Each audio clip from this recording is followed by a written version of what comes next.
Breaking news చూస్తున్నాం. హైదరాబాద్ లోని కంచ గచ్చిబౌలి భూముల వ్యవహారంపై తెలంగాణ హైకోర్టు కీలక నిర్ణయం తీసుకుంది. ఆ భూముల్లో రేపటి వరకు ఎలాంటి కటింగ్స్ చేయకూడదని ప్రభుత్వాన్ని ఆదేశించింది. ఈ వ్యవహారంపై విచారణ జరిపిన న్యాయస్థానం రేపటి వరకు కంచ గచ్చిబౌలి భూముల్లో చెట్లను నరకొద్దని ప్రభుత్వానికి హైకోర్టు ఆదేశించింది. తదుపరి విచారణ రేపు మధ్యాహ్నానికి వాయిదా వేసింది. ప్రభుత్వం కంచ గచ్చిబౌలి భూములను టీజీఐఏసీకి అప్పగిస్తూ జీవో 54 తీసుకొచ్చింది. ఈ జీవోను సవాల్ చేస్తూ వటా ఫౌండేషన్ హైకోర్టును ఆశ్రయించింది. ఈ పిటిషన్పై హైకోర్టులో వాడివేడిగా వాదనలు సాగాయి. పిటిషనర్ తరపున సీనియర్ కౌన్సిల్ రవిచంద్ వాదనలు వినిపించగా, ప్రభుత్వం తరపున సీనియర్ న్యాయవాది సుదర్శన్ రెడ్డి వాదనలు వినిపించారు. ముందుగా 54 జీవోను రద్దు చేయాలని కోరుతూ వాదనలు వినిపించారు పిటిషనర్ తరపు లాయర్. 400 ఎకరాలు తమదేనని ప్రభుత్వం చెబుతోందని, ఒకవేళ అది ప్రభుత్వ భూమి అయినా సుప్రీంకోర్టు తీర్పునకు కట్టుబడి ఉండాలన్నారు. కోర్టు తీర్పు ప్రకారం అటవీ ప్రాంతాన్ని కొట్టివేయాలంటే నిపుణుల కమిటీ వేయాలని కోర్టు దృష్టికి తీసుకెళ్లారు. సుప్రీంకోర్టు తీర్పు నిబంధనలకు విరుద్ధంగా అధికారులు వ్యవహరిస్తున్నారని తెలిపారు. వివాదాస్పద భూముల్లో 3 చెరువులు, రాక్ స్ట్రక్చర్స్ ఉన్నాయని, కొన్నాళ్లుగా హెచ్సీయూలో ఉద్రిక్తతలు కొనసాగుతున్నాయని పిటిషనర్ తరపు లాయర్ వాదించారు. నిరసనలు చేస్తున్న విద్యార్థులపై లాఠీచార్జ్ చేస్తున్నారని కోర్టు దృష్టికి తీసుకెళ్లారు. పిటిషనర్ తరపు వాదనలు విన్న తర్వాత ప్రభుత్వ లాయర్ తన వాదనను వినిపించారు. హెచ్సీయూలో ఫారెస్ట్ భూమి లేదన్నారు. ఇది ముమ్మాటికి ఇండస్ట్రియల్ భూమి అని, ప్రభుత్వం ఈ భూమిని ఎక్కడా ఫారెస్ట్ ఏరియాగా నోటిఫై చేయలేదని కోర్టుకు తెలిపారు.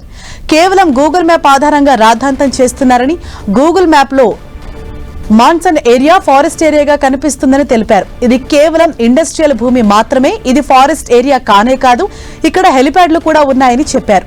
ఇరువైపులా వాదనలు విన్న కోర్టు రేపు మధ్యాహ్నానికి విచారణ వాయిదా వేసింది. అప్పటి వరకు కంచ గచ్చిబౌలి ఏరియాలో చెట్లను నరకొద్దని ఆదేశించింది.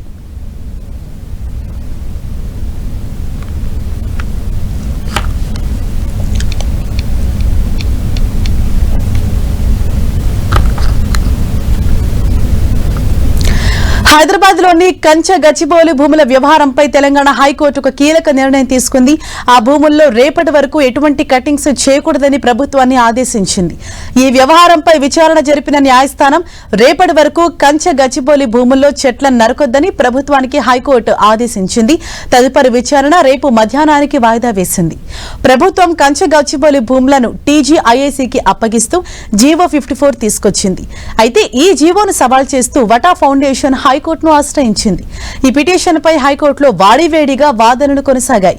పిటిషనర్ తరపున సీనియర్ కౌన్సిల్ రవిచంద్ తన వాదనను వినిపించగా, ప్రభుత్వం తరపున సీనియర్ న్యాయవాది సుదర్శన్ రెడ్డి వాదనలు వినిపించారు. ముందుగా 54 జీవోను రద్దు చేయాలని కోరుతూ వాదనలు వినిపించారు పిటిషనర్ తరపు లాయర్. 400 ఎకరాలు తమదేనని ప్రభుత్వం చెబుతోందని, ఒకవేళ అది ప్రభుత్వ భూమి అయినా సుప్రీంకోర్టు తీర్పుకు కట్టుబడి ఉండాలన్నారు. కోర్టు తీర్పు ప్రకారం అటవీ ప్రాంతాన్ని కొట్టివేయాలంటే నిపుణుల కమిటీ వేయాలని కోర్టు దృష్టికి తీసుకెళ్లారు. సుప్రీంకోర్టు తీర్పు నిబంధనలకు విరుద్ధంగా అధికారులు వ్యవహరిస్తున్నారని తెలిపారు.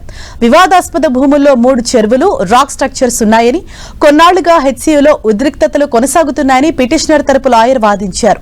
నిరసనలు చేస్తున్న విద్యార్థులపై లాఠీచార్జ్ చేస్తున్నారని కోర్టు దృష్టికి తీసుకెళ్లారు.